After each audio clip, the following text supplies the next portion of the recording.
Polisi akhirnya berhasil menangkap sopir ojek online yang diduga sebagai pelaku penculikan dan pembunuhan bocah 7 tahun di Kabupaten Kutai Timur.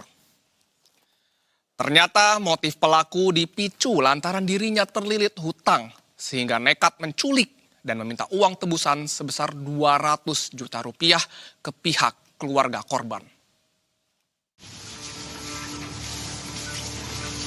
Sopir ojek online berinisial MY tak berkutik saat digelandang tim gabungan Direktorat Diskrimum Polda Kalimantan Timur.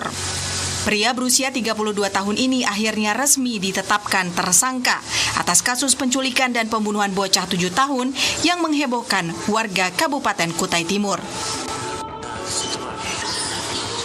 Direktur Reskrimum Polda Kalimantan Timur Kombes Pol Jamaluddin Farti mengatakan, kasus ini berhasil terungkap setelah tim gabungan melakukan penyelidikan mendalam berdasarkan keterangan saksi di lokasi kejadian. Tersangka MY pun akhirnya berhasil ditangkap saat bersembunyi di rumah keluarga pacarnya di kota Balikpapan. Setelah kita profil bersangkutan, kita klopkan dengan keterangan saksi di TKP awal. Nah, situ tergambar bahwa si A yang kemungkinan besar adalah pelaku. Kemudian lakukan pengejaran ke arah Balikpapan, sehingga pelaku ini ditangkap di wilayah Kampung Baru. Kampung Baru itu rumah keluarga dari pacarnya yang bersangkutan ada di sana. Ini belum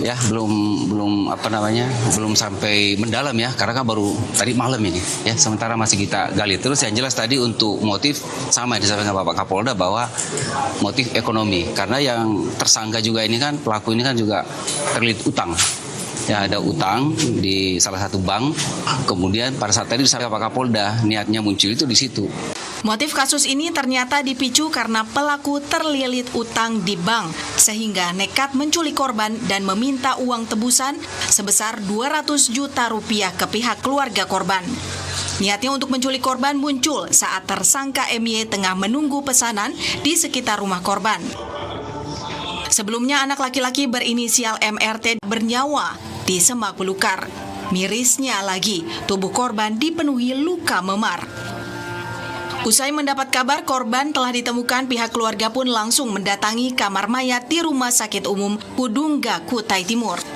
Berdasarkan hasil identifikasi, jasad tersebut adalah benar MRT yang dilaporkan menjadi korban penculikan. Yang ditemukan sekarang ini, yang dikonfirmasi dari pihak kepolisian itu memang benar bahwa itu adalah Roya, yang memang yang informasinya memang diculik dan dianiaya sebelum itu.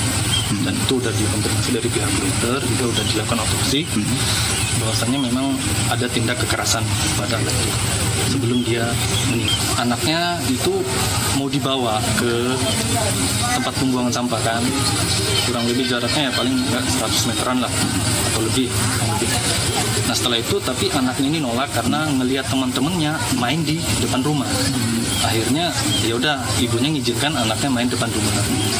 Sebenarnya tebusan itu kayaknya dia nggak terlalu memikirkan sebenarnya, karena ada motif yang lebih dari itu sebenarnya. Cuman itu nanti dibahas di pengadilan dan kepolisian. Kalau untuk tebusan itu mungkin ya memanfaatkan kesempatan aja pelaku. Jadi sebenarnya motif utamanya bukan itu. Kini jenazah korban sudah dimakamkan di pemakaman umum setempat. Sedangkan tersangka MY telah ditahan dan hingga kini masih menjalani pemeriksaan intensif. Fuad Iqbal, Berita 1, Kota Balikpapan, Kalimantan Timur.